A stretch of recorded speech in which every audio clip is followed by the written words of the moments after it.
Hello students, आज की class start करते हैं। हम एक्सटेंट ऑफ एजेंट्स अथॉरिटी की बात करते हैं। मैं समझ सकती हूँ बेस आपका क्लियर है फाउंडेशन में। इसमें बस आप कह सकते हो एक्सटेंडेड चीजें हैं, बट क्योंकि टाइम हो चुका है फाउंडेशन जब किए हुए, तो आप लोग इसको लाइटली मत लेना, ठीक है जी। और क्वेश्चन इसमें से आ जाता है, ऐसा नहीं है कि हाँ ठीक है टॉपिक कवर था आपका फाउंडेशन में, चाहे सेल ऑफ गुड्स में कवर हो, चाहे आपका कॉन्ट्रैक्ट एक्ट में कवर हो, बट क्वेश्चन इसमें से आता है, ठीक है जी। बात को समझ लेते हैं एक बार फटाफट से। एक्सटेंट ऑफ एजेंट्स अथॉरिटी का मीनिंग क्या है? भाई सिंपल सी बात है, एजेंट की अथॉरिटी का दायरा स्कोप क्या है, ठीक है जी। तो आप खुद ही सोच सकते हो, एक एजेंट अपॉइंट किया है, एक प्रिंसिपल राम है, उसने एजेंट अपॉइंट किया है श्याम, ठीक है। वो एजेंट क्या क्या काम कर सकता है? भाई आप कहोगे इसमें क्या पूछने की बात है, जो काम प्रिंसिपल कहेगा एजेंट को करने के लिए वो ही काम वो कर सकता है। क्या इसके अलावा भी वो कोई काम कर सकता है? भाई फर्स्ट इंस्टेंस में तो हमारा आंसर यही होगा कि नहीं, वो इसके अलावा कोई काम नहीं कर सकता है, ठीक है ना जी। चाहे आप इसे रेक्टिफिकेशन से भी लास्ट क्लास से रिलेट करना चाहो कर सकते हो, वो एक अलग चीज है, ठीक है। But in the first instance the answer will be no, the agent has to act within his authority. ठीक होती है बात। चलते हैं आगे, बहुत सिंपल है, मैं एक बार रीड कर देती हूँ, रफ रीडिंग है, कुछ नहीं करना इसमें। Authority of agent means his capacity to bind the principal to the third party, ठीक है जी। एजेंट गया, एजेंट ने, मैंने एग्जांपल लिया हुआ है लास्ट क्लासेस की, आपने वीडियो ध्यान से समझ लेनी है। 20 रुपीज पर यूनिट का ही एग्जांपल मैं कंटिन्यू कर रही हूँ, ठीक है। और जाके एजेंट ने क्या किया था, 19 रुपीज पर यूनिट में बेच दिया था। कहा प्रिंसिपल ने क्या था, 20 पर यूनिट कहा था, बट एजेंट ने 19 में बेच दिया। तो हमने देखा था कि भाई हाँ बाइंड हो रहा है, ये अथॉरिटी है, यानी कि एजेंट की ये अथॉरिटी है कि वो प्रिंसिपल को बाइंड कर सकता है। तो इनका रिलेशनशिप माना जाएगा कि ये एजेंट से प्रिंसिपल का रिलेशनशिप चल रहा है, ठीक है जी। The agent can bind only if act within the scope of his authority, express और डिटरमिन। आगे की बात समझते हैं। एक छोटा सा एग्जांपल मैं यहाँ पे ले सकती हूँ, उससे आपको पूरी बात क्लियर हो जाएगी। एक पर्सन है राम, जिसका काम है, मान लो सपोजिंगली कोई भी ले लो, बर्तन का ले लो, स्टील का ले लो, कोई भी एक एग्जांपल माइंड में ले लो, बिजनेस है, ठीक है। उस बिजनेस के हिसाब से क्या होता है, जैसे आपने देखा होगा आसपास में जितना बिजनेस होता है, एक एजेंट पर्सन उन्होंने अपॉइंट किया, ठीक है ना। ज्यादा टेक्निकल एजेंट हो जाते हैं, नॉर्मल एक बंदा अपॉइंट किया, पर्सन अपॉइंट किया, ठीक है जी। अब वो क्या काम करते हैं, मान लो कि वो कलेक्शन ऑफ मनी करता है, या कभी उसको सेल के लिए भेजा जाता है, जो भी काम है बिजनेस के नॉर्मल काम होते हैं वो किए जाते हैं, ठीक होती है बात।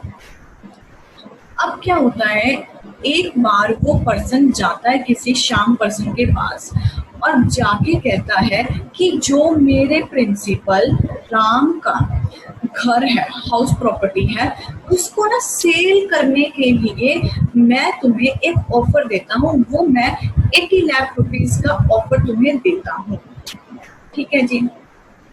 श्याम जो थर्ड पर्सन है वो क्या सोचता है, थर्ड पर्सन सोचता है अरे ये श्याम तो राम का एजेंट है, हाँ ठीक है, अगर ये ऐसा देता है तो मैं ऑफर को एक्सेप्ट करना चाहता हूँ। राम का घर तो मुझे वैसे ही बहुत पसंद है, मैं उसे खरीदना चाहता हूँ 80 लाख रुपीस में। क्लियर होती है यहाँ तक की बात? अब मुझे एक बात जरा ध्यान से तसल्ली से सोच के बताना, भाई ये काम करने की अथॉरिटी पहली बात क्या श्याम के पास थी? आप कहोगे भाई हमें क्या पता, अगर उसे कहा है तो होगी, नहीं कहा तो नहीं होगी। मैं कहती हूँ अगर आपको नहीं पता तो आप जरा एजम्पशन सोचो जरा, एग्जाम में कुछ भी नहीं लिखा आता, या मैं आपको सिर्फ इतनी स्टोरी सुनाऊं तो आपके माइंड में क्या एजम्पशन चलेगी? भाई एक माइंड में एजम्पशन यही चलेगी कि पहले तो बात क्या की गई थी, स्टील की, है ना, बर्तन की बेचने की, स्टील की, जो भी कोई बिजनेस है उसकी बात की गई थी। फिर अचानक से हाउस प्रॉपर्टी बेचने की बात करने के लिए उस पर्सन को भेजा जाना, बात कहीं माइंड में सेट नहीं हो रही है। बिल्कुल ठीक बात है आपकी, ये बात ना कहीं अथॉरिटी जो है एजेंट की उससे मैच नहीं करती है, ठीक है जी। भाई ऐसे तो कोई भी एजेंट जाके कोई भी कॉन्ट्रैक्ट बनाना चाहेगा, तो क्या हर चीज के लिए प्रिंसिपल बाउंड हो जाएगा? भाई देखो ऐसा है, थर्ड पार्टी है ना, थर्ड पार्टी मार्केट में बैठी है, पब्लिक है, उसे पता है शाम रोज आता है, कैश लेके जाता है, या हर मंथ आता है, ठीक है, सेल करता है, जो भी काम है। पर ये हाउस प्रॉपर्टी की बेचने की बात, ये तो ऑब्वियस सी बात है, ये कोई ऑर्डिनरी कोर्स ऑफ बिजनेस तो नहीं है। तो थर्ड पार्टी तुमने इसके ऊपर पहली बात तो बिलीव कर कैसे लिया, है ना? सिंपल सी बात लॉ ने लिख दी, लॉ की बात पे मैं आ जाती हूँ, फटाफट से चेक करते हैं एक बार, फिर मैं कंटिन्यू करूंगी एग्जाम्पल को। Agent can bind only if he act within the scope of his authority. Clear हो गया यहाँ तक की बात। एक्सटेंट ऑफ एजेंट कैसे पता चलेगा, इज डिटरमिन्ड बाय, है ना, कैसे पता चलेगा, डिटरमिन कैसे होगा कि कितना एक्सटेंड है एजेंट का, अथॉरिटी का। कहते हैं नेचर ऑफ द एक्ट और the business he is appointed to, जैसे कि हमने बहुत सिंपल एग्जांपल लिया बर्तन या स्टील का, ठीक है जी। वे स्टील बेचने के लिए उसका मतलब बेचने के बिजनेस में उसे अपॉइंट किया जा रहा है, तो नेचुरल सी बात है प्रॉपर्टी कितनी है, प्रिंसिपल की कहाँ बेचनी है, ये उसका काम नहीं है, ये उसकी अथॉरिटी नहीं हो सकती है। सेकेंड पॉइंट, थिंग्स जो इंसिडेंटल हैं बिजनेस के लिए या नॉर्मली किए जाते हैं, जैसे कि यूटेंसिल बेचने की बात है, ठीक है। उसे बोला कि ठीक है तुमने क्या करना है, अगले हफ्ते से हमारी प्रोडक्शन खत्म होने वाली है या शुरू होने वाली है, मतलब हमारे पैचेस जो है वो बनने शुरू हो जाएंगे, तो तुमने ऐसा करना है, इनको सेल करने के लिए स्ट्रैटेजीज बना के इनको सेल पे लगवा दो, ठीक है जी। क्या वो एजेंट उसको OLX पे लगवा सकता है, ठीक है ना, एक यार कोई भी इनकी अपनी मान लो प्रोफेशनल साइट होती है, कोई उस पर लगवा सकता है, बिल्कुल लगवा सकता है। क्यों? क्योंकि क्या ये अथॉरिटी है उसकी, भाई उसकी तो वो हर अथॉरिटी है कर से चेक करना जो कि इंसिडेंट सब समझते हैं आसपास है बिजनेस के, है ना, जो रिलेट करती है, रिलेटेबल टू द बिजनेस है, या नॉर्मली कोर्स ऑफ बिजनेस में की जाती है, वो सब एक्टिविटीज वो पर्सन की अथॉरिटी के विद इन है। क्लियर होती है यहाँ तक की बात। यूसेज ऑफ ट्रेड और बिजनेस मतलब कस्टम, यूसेज का मतलब क्या होता है, जो नॉर्मल कस्टम होता है उस चीज का, उस बिजनेस का, उस जगह का भी हो सकता है, ठीक है, उस आप कह सकते हो प्रॉपर प्रोफेशन का हो सकता है, जो भी चीज है उसका जनरली एक कस्टम का मतलब क्या है, एक आप कह सकते हो हैबिट बनी हुई है कि लोगों ने वहाँ कैसे करना है। जैसे कि अब मैं आपको सिंपल बात की कि वो कैश कलेक्शन की बात करी, ठीक है, तो ठीक है नॉर्मली सारे बिजनेस वाले क्या करते हैं, एक पर्सन अपॉइंट करते हैं कैश कलेक्शन के लिए, तो ठीक है वो कैश कलेक्शन की उसकी एक कह सकते हो उसकी अथॉरिटी है ना, वो काम कर सकता है। तो जो यूसेज ऑफ ट्रेड और बिजनेस है उस पर्टिकुलर ट्रेड का, वो सारी उसकी अथॉरिटी मानी जाएगी। आप कहोगे क्या कभी रिस्ट्रिक्ट नहीं कर सकते अथॉरिटी, भाई रिस्ट्रिक्ट करना तो अलग चीज है ना, साफ साफ बोल दिए शाम तूने OLX पे नहीं डालना हमारे बर्तनों के बारे में, हमें पसंद नहीं है, ठीक है कोई इशू नहीं है, वो नहीं डालेगा, वो अथॉरिटी उसकी छीन ली गई है। बट अगर नहीं बोला गया है तो वो सारे वो काम कर सकते हैं जो नॉर्मली बर्तन बेचने के लिए या स्टील को बेचने के लिए वो आसपास के लोग कर रहे होंगे। आगे चल लेते हैं, हमारा थोड़ा सा बेस बन गया इस चीज का। कहता है जो भी अथॉरिटी है, ठीक है, पर ये चीजें वो कर सकता है पर्सन, क्या चीजें कर सकता है, बहुत सिंपल है, lawful thing necessary for carrying out the business, जैसे कि साइड पे डालना, माइंड में रख सकते हो तो थोड़ा सा लर्निंग इजी हो जाएगी। हर लॉफुल थिंग जो जस्टिफाइड है बाय कस्टम ऑफ ट्रेड, ठीक है, जो अलाउड है, जैसे कोई मैगजीन आती है उसमें स्टील के बारे में एडवर्टीजमेंट देना, ठीक है, अगर उसे मना नहीं किया कि जो नॉर्मली चीजें करी जाती है वो कर सकता है। थर्ड पॉइंट देख के थोड़ा सा फाउंडेशन की यादें ताजा हो जाएंगी आपको। In an emergency all such acts for the purpose of protecting the principal from loss.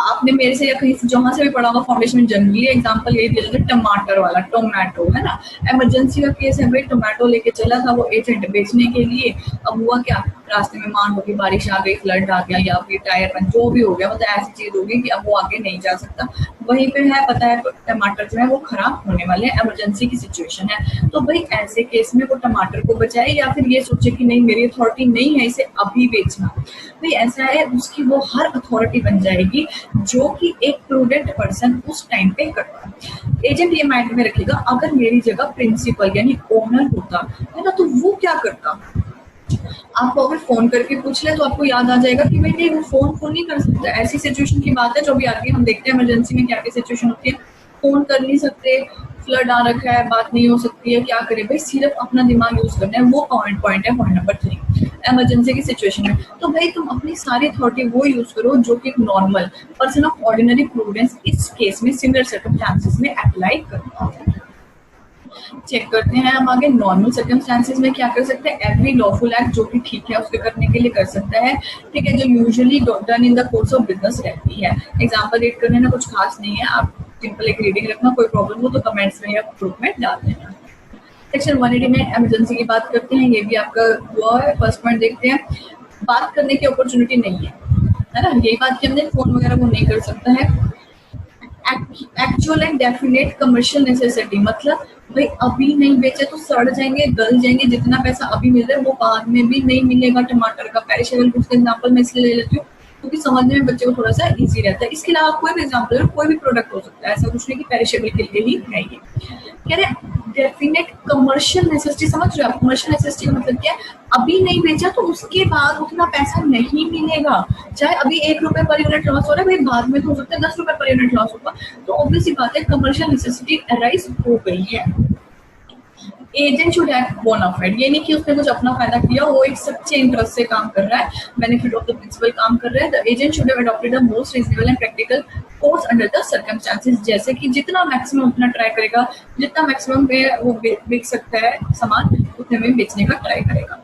Example मेरे ख्याल से क्लियर हो गया होगा ना माइंड में। टोमेटोज लेके वो चलता है ना, तो ट्रक है या कुछ भी समझ लो आप, तो वो वहाँ पे फंस गया किसी कारण की वजह से, कोई नेचुरल कैलेमिटी की प्रॉब्लम है वहाँ पे, ना वो बात कर सकता, अपॉर्चुनिटी ऑफ कम्युनिकेशन नहीं है उस पर्सन के पास, तो उसे as an ordinary prudent person क्या करना है, भाई उसी गांव में जहाँ फंसा है उसी की मार्केट में जाके, ठीक है थोड़ा बहुत लॉस हो रहा है उसमें बेच दे, पर एटलीस्ट उसने आने वाले बहुत ज्यादा लॉस से तो उसने अपने आप को बचा लिया, मिटिगेट कर लिया, रिड्यूस कर लिया उसने अपने loss. The agent possession of goods में एग्जांपल सिर्फ रखना है माइंड में, सारे 500 पॉइंट्स क्लियर हो जाएंगे, क्योंकि ट्रक वाला एग्जांपल है, उसी के पोजेशन में गुड्स रहेंगे। बिलोंगिंग टू द प्रिंसिपल है, पोजेशन ऑफ द गुड्स किसके पास है? एजेंट के पास है, तभी वो एक्शन लेने के लिए मजबूर है। एजेंट फॉर सेल में have goods repaired if it be necessary. क्या बात बनती है भाई, सामान बेचने के लिए उसके पास है, बट ऐसी कुछ सिचुएशन है कि उसको क्या करना पड़ रहा है, रिपेयर कराना पड़ रहा है सामान को, फिर वो अच्छे से बिक जाएगा तो ठीक है, वो एक अथॉरिटी में आ जाएगा। एग्जाम्पल 2 अपडेट कर लो, कुछ खास।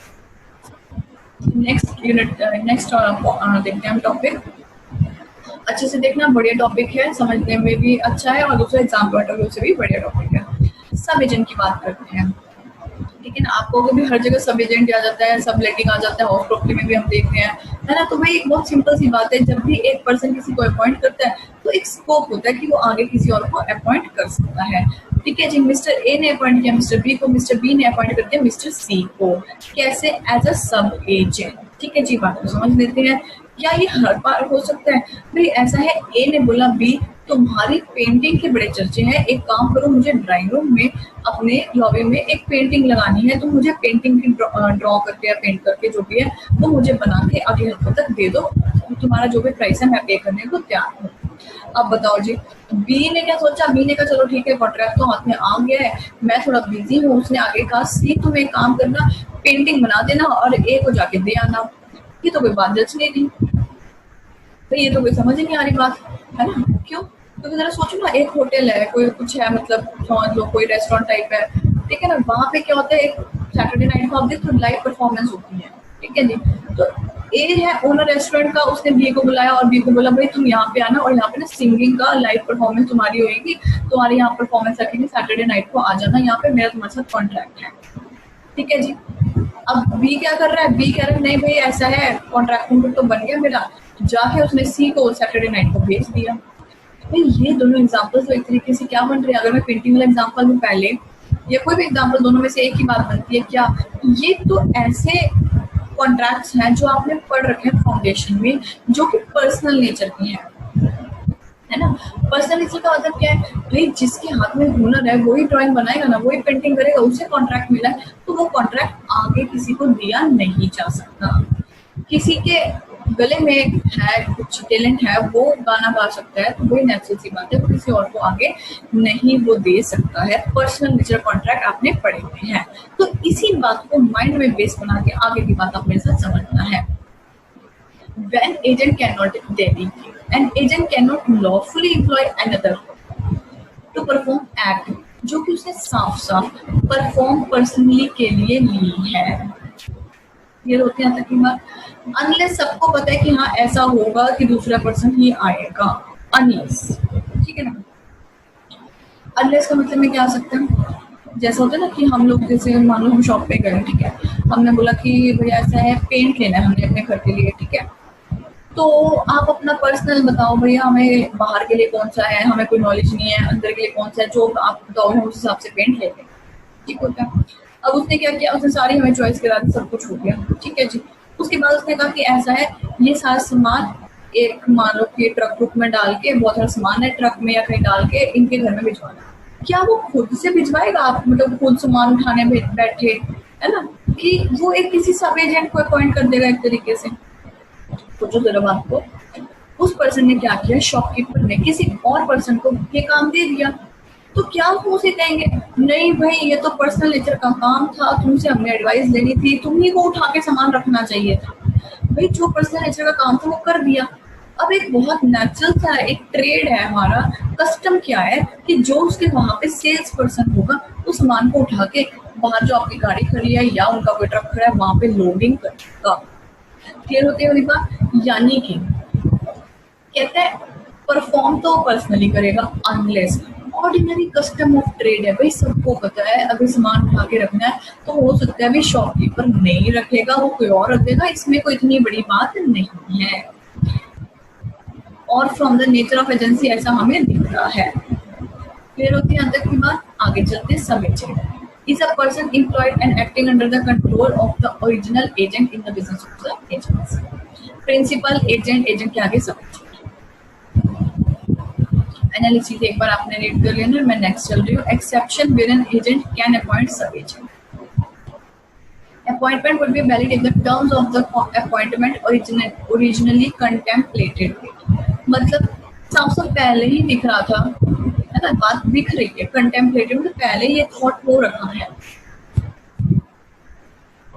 समटाइम्स कस्टम ऑफ ट्रेड में प्रोवाइड, कहते हैं इन दोनों केसेस में जब भाई पहले अपॉइंटमेंट के टाइम ही पता चल गया मैं तुम्हें एजेंट अपॉइंट कर रहा हूँ, उसके आगे सब एजेंट, पहली बात क्लियर है, ठीक है जी। या दूसरी बात पहले नहीं लिखी थी बट इम्प्लाइड था कि हमारा कस्टम ऑफ ट्रेड ही ऐसा रहता है कि आगे ही ये चीज चलती है, आगे तो आगे हो जाता है, कोई इश्यू नहीं है, ऐसा हमारा ट्रेड का काम है, ठीक है ना। जैसे स्टील के काम के लिए एक एजेंट अपॉइंट किया सेल करने के लिए, तो उसने क्या है सबको पता होगा कि हाँ वो आगे एक कमीशन बेस पे एक और एजेंट अपॉइंट करेगा, तो ठीक है ऐसा हमारे शहर में चलता है, तो ठीक है वो बात हमें कोई प्रॉब्लम नहीं है। इन दोनों केसेस में सब एजेंट प्रिंसिपल का एजेंट माना जाएगा, इसे हाईलाइट कर लो star. Where in the course of agent's employment unfortunate emergency arise which make it necessary for him to delegate the authority। तीसरी बात ये भी हो सकती है, मतलब कि भाई कोई सिचुएशन ऐसी है एजेंट काम नहीं कर सकता है, उसे सब एजेंट अपॉइंट करना पड़ रहा है। अनफॉर्चुनेट इमरजेंसी, पहले से ये चीज नहीं दिख रही थी, कोई इमरजेंसी अराइज हो गई है, ठीक है जी। ये तीन सिचुएशंस आ रही हैं यहाँ पे। पहले दो केसेस के लिए प्रिंसिपल का वो एजेंट ही माना जा रहा है, सब एजेंट जो है। सेक्शन 192 चेक करते हैं हम, रिप्रेजेंटेशन ऑफ प्रिंसिपल बाय सब एजेंट प्रॉपर्ली अपॉइंटेड। समझते बात को, वेयर सब एजेंट इज प्रॉपर्ली अपॉइंटेड, ठीक है जी। मतलब पहले दो केसेस जब पहले ही लिखा हुआ था साफ साफ पता था, ठीक है, या फिर कस्टम ऑफ ट्रेड था कि हाँ पता है सब एजेंट अपॉइंट हो सकता है। Principal in so far as regards to the third person represented by the sub agent and is bound and responsible for his act, जैसे कि वो उसी का एजेंट है। पहले दो केसेस में साफ साफ बोल ही दिया गया है कि एजेंट जो है ना, जो सब एजेंट अपॉइंट कर रहा है, सब एजेंट माना जाएगा कि वो प्रिंसिपल का एजेंट ही है। ये बात उसने ऊपर वाले सेक्शन में भी मेंशन कर दी है, ठीक है जी। सेकंड पॉइंट चेक कर लेते हैं, agent's responsibility for the sub agent. Agent is responsible to the principal for the act of the sub agent. Third point check कर लेते हैं, sub agent liability to the principal. Sub agent is responsible to for his act to the agent but not to the principal except in case of fraud और wilful. जरा second और third point को तसल्ली से देखते हैं, मेरे ख्याल से फर्स्ट में नहीं होनी चाहिए कोई प्रॉब्लम, सेकेंड थर्ड पॉइंट में थोड़ा सा फोकस करा। कहते हैं agent is responsible to the principal for the act of the sub agent. बात क्या बनी भाई? सब एजेंट ने 19 रुपीज का बेच दिया वो सामान जो कि उसे एजेंट ने कहा था 20 रुपीज पर यूनिट का बेचने। क्लियर होते हैं यहाँ तक की बात? अब मुझे एक बात बताओ, प्रिंसिपल ने एजेंट को कहा था 20 रुपए पर यूनिट बेचना, एजेंट ने सब एजेंट को कहा था, पर सब एजेंट ने बेचा 19 रुपीज पर यूनिट। ठीक है जी। अब प्रिंसिपल जो है उसे कौन भरपाई करेगा, कौन कंपनसेट करेगा? 1 रुपी पर यूनिट। सेकेंड पॉइंट देख लो, और जो मैंने बोला है वो लिख लेना, अपनी लैंग्वेज में लिख लेना, शॉर्ट में लिख लेना, 19-20 रुपए करके, ऐसा कि एग्जाम तक याद रहे, बस इतना लिख। क्योंकि देखो पूरे कॉन्ट्रैक्ट एक्ट में एक बात ध्यान रख लेना, जो भी एग्जाम्पल मैं बोल रही होती हूँ ना वो शॉर्ट में लिख लोगे ना, लैंग्वेज बहुत सिंपल है, सारे पॉइंट्स बन जाए। 2 एग्जाम्पल माइंड में रखने होते हैं, 3-4 पॉइंट आराम से हर टॉपिक के बन जाते हैं इसके। Agent is responsible to the principal for the act of the sub agent. बस 19 रुपए 20 रुपए यहाँ पे लिख लो, सारे एग्जाम्पल याद आ जाए। थर्ड पॉइंट में चेक कर रही हूँ, sub agent liability to the principal. Sub agent responsible for act to the agent but not to the principal. अब बात को बहुत ध्यान से समझेगा भाई, 19 रुपए और 20 रुपए की जो बात है, 19 रुपए 1 रुपए का जो डिफरेंस है, प्रिंसिपल सब एजेंट से नहीं मांग सकता है। किससे मांग सकता है? एजेंट से मांग सकता है, कोई प्रॉब्लम की बात नहीं है। एजेंट की ड्यूटी है वो कंपनसेट करेगा, उसे करना पड़ेगा। क्लियर होती है बात? अब आप कहोगे भाई बेचारा वो क्यों फंस गया, तो कोई इशू नहीं है ना, वो सब एजेंट से 1 रुपए पर यूनिट ले लेगा, सबकी प्रॉब्लम सॉल्व हो गई। अगली बात, accept in case of fraud और विलफुल रॉन्ग। ठीक है ना, फ्रॉड विलफुल रॉन्ग, इंटेंशन ही गलत थी, साफ साफ कुछ गलत करना चाह रहा था, तो ऐसे केस में प्रिंसिपल जो है वो कहेगा कि भाई सब एजेंट तुझे मुझे भी कंपनसेट करना पड़ेगा क्योंकि तेरी यहाँ पे इंटेंशन ही गलत थी। ठीक है, जो भी तुम्हारी एक्ट्स है, तुम गलत एक्ट करके आई हो, इसकी वजह से मेरा लॉस ऑफ रेपुटेशन हो सकता है, मेरा लॉस ऑफ फाइनेंसेस हो सकता है। तो ऐसे केस में क्योंकि इंटेंशन ही जहाँ पे गलत है, तो एक्ट तो प्रिंसिपल के ही बिहाफ पे कर रहे हो ना, तो ऐसे केस में भाई एक बहुत सिंपल सी बात है, मैं प्रिंसिपल कह रहा है सब एजेंट मैं तुमसे भी कंपनसेशन ले सकता हूँ, तुम भी रिस्पॉन्सिबल हो मेरे टूवर्ड्स। ठीक है, तुम सिर्फ एजेंट को डिस्काउंट नहीं कर रहे हो, तुम मेरे को भी करोगे। बट इसके अलावा नॉर्मली जो 19 और 20 रुपए का वो 1 रुपये हमेशा प्रिंसिपल सिर्फ एजेंट से ही लेगा। क्लियर है मेरे ख्याल से बात? बट एक्सेप्शन बिल्कुल फ्रॉड की है, रॉन्ग की है, फ्रॉड की है। सेक्शन 193 चेक कर लेते हैं। Where an agent without having authority has appointed a person to act as a sub agent, the agent stands towards such person in the relation of a principal to an agent and is responsible for his acts both to the principal and to the third person. The principal is not exempted by or responsible for the acts of the sub agent. The sub agent is not responsible to the principal at all. He is answerable only to the agent. ठीक, उसके बाद एक बार समझ लेते हैं। हमने ये समझ लिया है कि जब सब एजेंट प्रॉपर्ली होता है अपॉइंट, है ना। अब हम ये समझते हैं कि विदाउट अथॉरिटी, बात समझते हैं। एजेंट रिस्पॉन्सिबिलिटी फॉर सब एजेंट अपॉइंटेड विदाउट अथॉरिटी, यानी कि एजेंट के पास अथॉरिटी नहीं थी सब एजेंट अपॉइंट करने की। ठीक है जी, फर्स्ट पॉइंट चेक करते हैं। फिर तो क्या बात बनी ना, जब अथॉरिटी नहीं थी तो agent stands towards such person as a principal. मतलब अब जो सब एजेंट है सी, ठीक है, एजेंट है बी, अब बी एजेंट के आगे वर्ड लिख दो प्रिंसिपल, ठीक है जी, और सब एजेंट के आगे वर्ड लिख दो एजेंट। उन दोनों का आपस का रिलेशन क्या बन गया? उन दोनों का आपस का रिलेशन बन गया प्रिंसिपल एंड एजेंट का। सिंपल सी बात है, क्यों?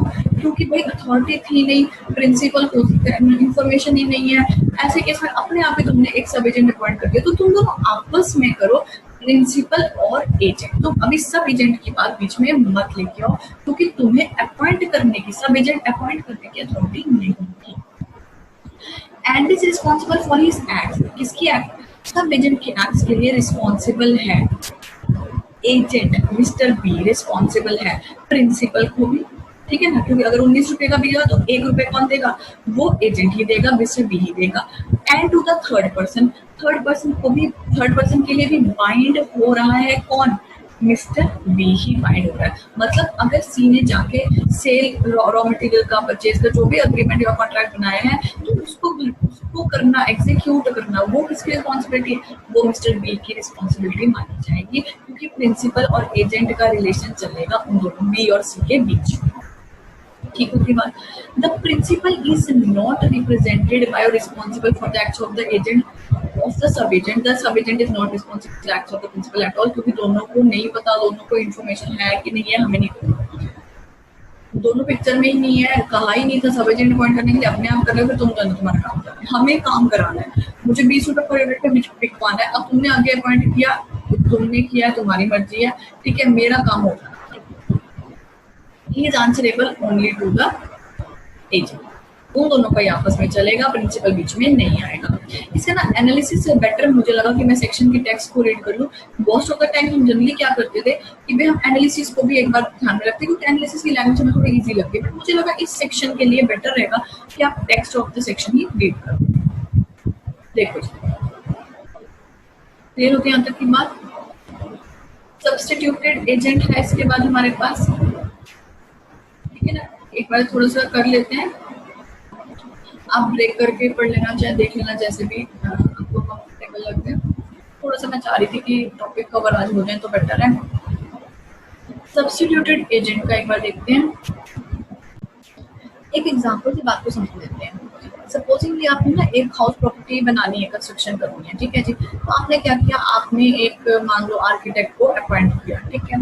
अब आर्किटेक्ट को आपने अपॉइंट कर लिया, आपने उसको सारा रिस्पॉन्सिबिलिटी दे दी, है ना, मतलब आपने किसी को एजेंट ही बना लिया, किस चीज के लिए, कि तुम मेरा ये पर्टिकुलर काम करो, है ना। एग्जाम्पल थोड़ा सा ईजी रखा मैंने इसमें। तो अब भाई आपने मेरे लिए प्रॉपर इस हिसाब से जो मैं कह रही हूँ, मैंने बोला कि भाई मेरे को इतना स्पेस है, मुझे इसमें इतने रूम चाहिए, मुझे ये चाहिए, मुझे वो चाहिए, मैंने वो सारी बात तो बोल दी। तो जो मैं बोल रही हूँ मेरे अकॉर्डिंगली वो काम करता जाएगा, ठीक है जी। फिर मैंने उसको ये बोला कि ऐसा है, आपकी नजर में कोई इंटीरियर डेकोरेटर है तो मुझे बता दो, पर बताना वही जो पर्सन आपकी नजर में ठीक पर्सन हो, ठीक है जी, जिस पे आप विश्वास कर सकते। मैंने उसे क्यों बोला, क्योंकि ऐसा हुआ ना, जब मैं उससे काम करवा रही थी मुझे उसका काम बहुत पसंद आया एज एन आर्किटेक्ट, तो मेरे को लगा कि भाई यही एक रिस्पॉन्सिबल पर्सन है, इसी को इंटीरियर डेकोरेटर के बारे में पता होगा, ठीक है जी। अब एक बात बताओ, जो इंटीरियर डेकोरेटर है क्या वो मेरे लिए या पूरे रिलेशन में देखें सब एजेंट है? सब एजेंट वाली तो कोई बात ही नहीं है ना। फिर क्या नाम उसको दे सकते हैं आप, सब्स्टिट्यूटेड एजेंट का नाम दे सकते हैं। मतलब एक प्रिंसिपल है, प्रिंसिपल ने एक एजेंट अपॉइंट किया है, एजेंट को बोला है कि एक पर्टिकुलर काम करवाना है, पेंट कराना है घर का, उसके लिए कोई पेंटर को ले आओ। तो वो पेंटर को जो लेके आएगा वो सब एजेंट नहीं माना जाएगा, वो एक सब्स्टिट्यूटेड एजेंट है, क्योंकि एजेंट अलग काम करेगा, सब्स्टिट्यूटेड एजेंट अलग काम करेगा। पहले वाले केस में वो एक ही लाइन ऑफ कोर्स कर रहे थे, है ना, तो वो चीज अलग थी। Substitute agent is a person appointed by the agent to act for the principal. चाहे वो ही अपॉइंट कर रहा है, वो ही नाम दे रहा है, in the business of agency with knowledge and consent, उसे पता है, प्रिंसिपल ने खुद से बोला है। Subsidisers are not sub agent, they are agent of the principal, सारी रिस्पॉन्सिबिलिटी रहेगी। Where the principal appoints an agent and if that agent identify another person कि ये काम करने के लिए आप इस पर्टिकुलर पर्सन को अपॉइंट करो, तो वो माना जाएगा सब्स्टिट्यूटेड एजेंट। सेक्शन 194 चेक करते हैं, relation between the person. Where an agent holding an express और इम्प्लाइड अथॉरिटी, साफ साफ बोला गया कि तुम लेकर आओ दूसरे पर्सन को पेंट कराने के लिए या इंटीरियर डेकोरेटर का काम करने के लिए, and accordingly such person is not a sub agent but an agent of the principal, जिसको ये काम दिया गया है। एग्जाम्पल आप इसमें चेक कर सकते हो, बहुत सिंपल एग्जाम्पल है, सेक्शन 195 को भी टिक कर लेना, स्टार बना लेना। एजेंट की एक ड्यूटी है कि उसने ना ये नहीं कि अच्छा हाँ मैंने आर्किटेक्ट पर विश्वास रखा, अब आर्किटेक्ट ने कहा चल ठीक है यार ऐसा है, किसी भी नए बंदे को बुलाते हैं, हम क्या करेंगे उसको यहाँ पे काम देंगे, ठीक है, उससे भी हमारी जान पहचान बढ़ेगी, उससे हम अपनी कमीशन ले लेंगे, अपना फायदा करा लेंगे, ठीक है। नहीं, अगर आपने ऐसा किया तो वो आपकी गलती है, आपकी रिस्पॉन्सिबिलिटी मानी जाएगी। पर अगर उसने अपना ड्यू डिलिजेंस निकाल लिया, ठीक है, उसे पता है कि हाँ एक बंदा है, ये 20 इंटीरियर डेकोरेटर काम कर सका है मेरे साथ, ठीक है, या ये वैसे भी नॉर्मल बहुत अच्छा काम करता है, इसका नाम रिकमेंड कर सकते हैं, ठीक है जी। तो भाई ऐसे केस में उस आर्किटेक्ट का काम खत्म हो गया, उसकी कोई रिस्पॉन्सिबिलिटी नहीं है। अब मैं जानूँ या इंटीरियर डेकोरेटर वाला बंदा जानूँ, ठीक है, हम दोनों का आपस का काम है। अगर by any chance interior decorator वाला कुछ एडवांस लेके भाग गया, क्या मैं आर्किटेक्ट के पीछे पड़ सकती हूँ? नहीं पड़ सकती, ठीक है ना। क्यों? क्योंकि उसने अपनी तरफ से एक प्रॉपर पर्सन दिया था, उसने कोई गलत पर्सन अपनी तरफ से नहीं दिया था। नेसेसरी हार्डवर्क करके सोच के, रीजनेबल सोच के पर्सन दिया था। In selecting such agent for his principal, agent is bound to exercise the same amount of discretion. जैसा कि वो अपने खुद के इंटीरियर डेकोरेटर बनाने के लिए करता ना, घर के लिए खुद के लिए करता, वही पर्सन वो मुझे भेज रहा है. He is not responsible to the principal for the act of the negligence. इसके एग्जाम्पल्स हमने भी चेक किए, बहुत सारे एग्जाम्पल्स हैं इसके. डिफरेंस एक बार देख लेते हैं. Sub agent does the work under the direction of the agent. पर सब्स्टिट्यूट एजेंट, अब इंटीरियर डेकोरेटर अपना काम करे, आर्किटेक्ट अपना काम करे, दोनों का आपस में कुछ नहीं, पर मैं बैठी हूँ, मेरे हिसाब से दोनों लोग काम कर रहे हैं प्रिंसिपल के साथ. Agent not only appoint sub agent but delegate भी करेगा अपनी ड्यूटीज. पर सब्स्टिट्यूट एजेंट क्या है, वो कोई अपना काम नहीं करे, उसका काम नहीं करेगा एजेंट का, वो अपना कोई और ही काम करेगा. No privity of contract between the principal and the sub agent. ठीक है, आपने ये बात देख ली थी, ऊपर ही आई थी वाली चीज. क्या कोई ऐसा जो उनके बीच में ब्रेविटी ऑफ कॉन्ट्रैक्ट नहीं था, पर सब्स्टिट्यूटेड में तो ऑब्वियस ही बात है, रहेगा ही रहेगा. फोर्थ पॉइंट चेक करते हैं. Sub agent is responsible to the agent alone and is not responsible to the principal, but वहां पे ऐसा नहीं हो सकता है. फिफ्थ पॉइंट चेक करते हैं. Agent is responsible to principal for the acts of the sub agent. बहुत सिंपल है. सिक्स पॉइंट पे आना है. Sub agent no right of against the principal. किसके अगेंस्ट होगा? अगेंस्ट द एजेंट होगा. सब एजेंट में भी इम्प्रॉपर्ली अपॉइंटेड, बट ऐसा वहाँ पे नहीं हो सकता. Agent remains liable for the acts of the sub agent, but architect नहीं लायबल रहेगा. आर्किटेक्ट इंटीरियर डेकोरेटर का एग्जांपल यहाँ पे लिख लेना. ठीक है, बहुत इजीली आपके सारे पॉइंट्स यहाँ पे बन जाए. फिर हमारे पास है duties obligations of an agent. मैं कह सकती हूँ कि बहुत ज्यादा कंसेप्चुअल बातें नहीं है, बहुत सिंपल बातें हैं. ठीक है जी, ये नेक्स्ट क्लास में करते हैं. बहुत सिंपल चीजें हैं ये हमारी. बस ये थोड़ा सा आप कह सकते हैं लेंथ है, आप देख लो कितने सेक्शन है इसके अंदर, और केसेस वगैरह भी आ जाते हैं, तो थोड़ा सा इसको अपने ध्यान से समझना.